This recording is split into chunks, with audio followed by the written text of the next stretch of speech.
السلام عليكم ورحمة الله وبركاته.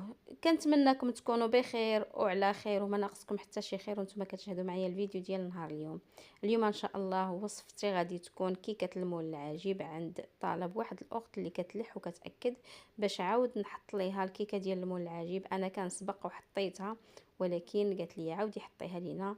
المهم تقريبا نفس الطريقه ولكن مختلفه شيئا ما غاديش نبخل عليكم عفوا حتى بشي معلومه، وغادي نعطيكم جميع النصائح، غادي نعطيكم جميع المعلومات، غادي نعطيكم جميع الاسرار باش تصدق معكم الكيكه، باش تجيك محمره من جميع الجوانب، باش تجي الشكل ديالها عندها نفس اللون.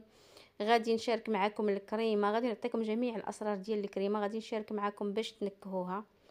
المهم الا كنتم ما مشتركينش في القناه ديالي كنقول لكم مرحبا ومية الف مرحبا، اشتركوا وفعلوا زر الجرس باش يوصلكم دائما الجديد ديال الفيديوهات ديالي. والا كنتم مشتركين ففضلا وليس امرا دعموني باللايكات ديالكم باش الفيديوهات ديالي ياخذوا حقهم ويشوفهم اكبر عدد ممكن. باش ما نطولش عليكم، على بركه الله غادي ندوزو بالنسبه للمقادير والطريقه ديال التحضير. انا غادي نحضر وغادي نشارك معكم في نفس الوقت المقادير. خديت هنا 4 ديال البيضات، 4 ديال البيضات بالحجم متوسط يعني حجم امي. غادي نزيد عليهم واحد الساشي ديال الفاني، الا ما بغيتوش تزيدوه زيدوا القشور ديال الحامض ولا القشور ديال البرتقال. غادي نزيد واحد القبيصه ديال الملح دائما لتصحيح الذوق. المهم دائما في الكيك ديالنا كنزيدوا هاد القبيصه، هي اللي كتصحح لينا الذوق. بالنسبه انا غادي ندرب بالدراب الكهربائي ولكن ماشي ضروري، تقدروا تستعملوا فقط الدراب اليدوي كما تقدروا ديروها في الخلاط. من بعد ما بديت كنخلط واحد بضع ثواني فقط هذاك البيض شويه كنشوف ديك الرغوه، غادي نبدا كنزيد كاس ما عامرش ديال السكر، تقدروا ديروا كاس عامر. المهم كيف ما كنقول لكم انا بالنسبه ديال الحلاوه غادي نتوما تحكموا فيها، ولكن راه غادي نعاودوا نزيدوا الكريم باتيسير الحلو، يعني ما كاين علاش كاس الا تقريبا كاس الا ربع او لا كاس ما عامرش ديال السكر. من بعد غادي نزيد كاس الا ربع ديال زيت المائده. بالنسبه بعد ما ضربت داك الابيض مع السكر وحصلت على خليط اللي هو مايل للبياض، غادي نبدا نزيد شويه بشويه الزيت ديالي على شكل خويط. هنا راه خفضت السرعه ديال الضراب. اين فوا غادي ندخل هذاك الزيت مع هذاك الخليط، غادي نزيد واحد العلبه عفوا ديال الياغورت، الا ما عنديش نزيد كاس ديال الحليب. العبار دائما بالكاس ديال العنبه. المهم ما بغاش يتساس ليا هنايا، انا غادي نحيد الضراب وغادي نخوي هاد العلبه هذه ديال الياغورت، وغادي نستمر في التضراب حتى غادي ندوب هذيك العلبه ديال الياغورت او الكاس ديال الياغورت. كيف ما قلت لكم الا ما كانش عندكم عوضوه بالحليب صافي. ومن بعد غادي ندوز مباشره، غادي نبدا كنضيف الدقيق. بالنسبه للدقيق دات مني 2 كيسان ونص، اي 250 غرام ديال الدقيق، ولكن دائما راه كنبقاو على حساب النوعيه ديال الدقيق وعلى حساب الحجم ديال البيضات. انا راه البنات اللي عايشين في اسبانيا كنخدم بالدقيق ديال ميركادونا. كما شفتوا انا راه ما حيدتش الضراب، ما تخافوش، ما غاديش يطيح لكم الكثافه ديال البيض وما غاديش يخسر لكم الكيك. واخا غادي تستمروا بالضراب ما تخافوش، غير ضربوا. غير هي واحد الملاحظه كيف ما كتشوفوا انا راه ناقصه السرعه ديال الضراب. راه الا شفتوني كنخلط راه الضراب السرعه ديالته مهيله. صافي انايا من بعد ما دخلت هذاك الدقيق مع هذاك المزيج ديال هذوك السوائل، غادي نزيد خماره من فئه 15 غرام. البنات ديال المغرب ديروا 2 خمارات ديال 8 ديال الغرام. البنات ديال اوروبا راه الخماره ديال هنا خلاص راه كتوزن 15 غرام. دائما كنغربلها باش ما يبقاوش فيها هذوك الحبيبات، وغادي نزيد مازال غادي ندرب. كيف ما كتشوفوا السرعه راها مهيله باش ندخل هذيك الخميره مع هذاك الخليط. اين فوا غادي يدخل غادي نزيد معلقه صغيره ديال الخل. الا ما عندكمش الخل عوضوه بالحامض، معلقه صغيره ديال الحامض. ولكن الا ما كانتش عندكم، ما غاديش نقول لكم الكيكه راها كتنجح، ولكن راه هذا الخل ولا الحامض هو اللي كيعطيها ديك الطراوه ديالتها وكيعطيها ديك الشكل الاسفنجي. القاعده ديال الكيكه كتقول ملي كنكتبوا الرقم 8 وكنقدروا نقراوه، يعني هذيك هي الكثافه، يعني هذيك اون نورما، هذيك قاعده ديال الكيك. صافي اين فوا كنكتبوا 8 وكنقراوها قبل ما تتمحى، راه الكيكه ديالتنا واجده. بطبيعه الحال راه غادي نجيب واحد سباتولا وغادي نجمع دوك الجناب لان كان كيطير فيهم الطحين. غادي نشوف لتحت عاودي الا ما تبقى لاصقه ليا شي حاجه ديال الطحين. صافي كيف ما كتشوفوا المول العجيب انا راه من قبل دهنته بالزبده ورشيته بالطحين.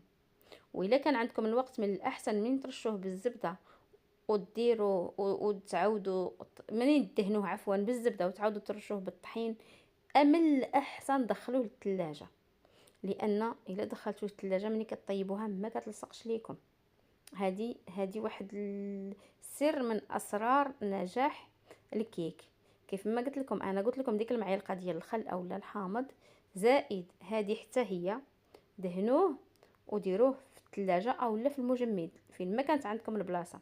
صافي انا هنا غادي نخوي هذيك الكيك ديالي في هذا المول العجيب، غادي نخبطو شويه باش يخرجوا منه دوك الفقاعات، وغادي ندخلو يطيب في الفرن على درجه الحراره 180 درجه. غنشعل عليه فقط من التحت. البنات كيف ما قلت لكم غادي نعطيكم جميع الاسرار باش يجيكم اللون موحد. دائما واحد المقله، عندي مقله غليظه كنديرها تحت هذيك اللاطه. علاش؟ باش ما كيتحرقش ليا داك الكيك من التحت، واخا يكون الحجم ديالو عالي ما كيتحرقش. صافي انا شعلت عليه فقط من التحت، ما شعلتش عليه من الفوق. كيف ما كتشوفوا الشكل ديالها راه هو هذا. ما ديك الكثافه ديالها ما تجينيش ديك الكيكه اللي هي كرشها منفوخه وعاد هي هابطه، لا كيجي الشكل ديالها مستوي. صافي غادي نقلبها في هذاك الاناء اللي عندي. كما كتشوفوا راه الشكل ديالها كيجي عندها لون موحد. بالنسبه للون ديال القعر النورمال، لان اللون ديال القعر راه بعيد، وعاد كيف ما كتشوفوا ديك القشره راه بقات لاصقه في اللاطه. داكشي علاش قلت لكم ديروه في المجمد، انا ما كانش عندي الوقت دهنته واستعملته مباشره. غادي ندوز دابا بالنسبه للكريمه اللي انا غادي نستعمل. بالنسبه لهذا المول انا اللي درت راه الديامتر ديالو 30 سنتيم، يعني جات هذه كبيره. هنا درت 3 ديال الكيسان ونصف ديال الحليب، 3 د الكيسان ونص ديال الحليب اللي درت. كنت غادي ندير 4، صافي خرجوا ليا 3 د الكيسان ونص. صافي خليت داكشي اللي كان عندي ما عاودتش زدت عاد زدت. صافي المهم 3 د الكيسان ونص راه غادي تجي الحجم ديالها او عفوا او الشكل ديالها غيجي مزيان. ولكن الا كانوا 4 من الاحسن ديروا حتى 4 وحتى 4 ونص باش تجيكم هذيك الطبقه واصله حتى للاعلى. السكر انا كل كاس كندير فيه معلقه ديال السكر، يعني درت هنايا 3 د الكيسان ونص غادي ندير 3 د المعالق ونص ديال السكر. بالنسبه هنا عندي لا بودغ ديال الكريم باتيسير غادي ندير 3 ديال المعالق ونص. كل كاس ديال الحليب كتمشي معاه معلقه ديال السكر ومعلقه ديال الكريم باتيسير.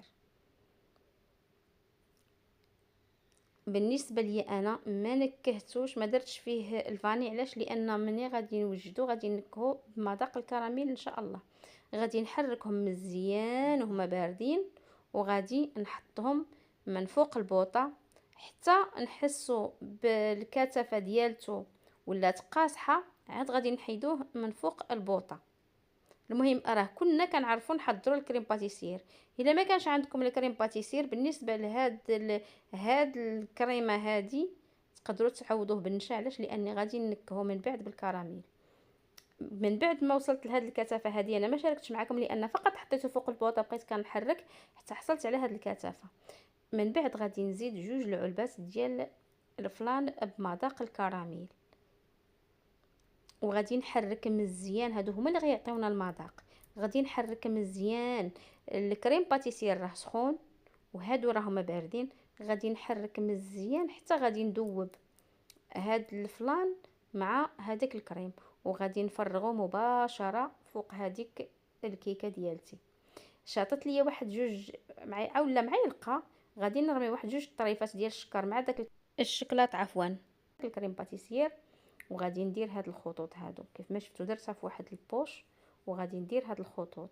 هاد العمليه نحاولوا نسرعوها لان الكريم باتيسير زدت فيه داك الفلان بارد ماشي من الثلاجه، ولكن ما كايناش شي حراره اللي غيكون سخون صافي. وغادي نسرع هاد العمليه. من بعد ما درت ديك الخطوط غادي ندير الشكل ديال الملفاي، غادي نشرطها لواحد الاتجاه ومن بعد غادي ندير العكس وغادي نشرطها الاتجاه الثاني صافي على هاد الشكل هذا. وكان هذا هو الشكل. انا شاطوا ليا داك كيف ما كتشوفوا راه باقي ما يبش، شاط ليا شويه ديال داك الكريم اللي فيه الشكلاط وبقيت كنزيد خطيطات وبنفس الطريقه زينتهم. المهم دابا غادي ندخلوها للثلاجه وغادي نخليو حتى داك الكريم باتيسير يجمد ويشد واحد الشكل. من الاحسن ما تقطعوهاش وهي سخونه، على الاقل. المهم على الاقل غير واحد الساعه في الثلاجه راها كافيه باش هذاك الكريم باتيسير كيجمد.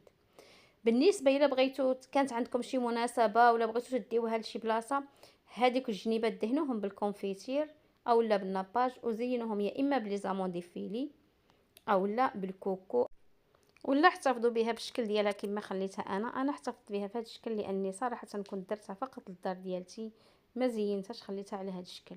وكانت هذه هي الوصفه ديالتي ديال نهار اليوم. الا عجبتكم ما تبخلوش بالاراء ديالكم واللايكات ديالكم والتعاليق ديالكم، ودمتم في امان الله الى فيديو قادم بحول الله. مع الف الف شكر.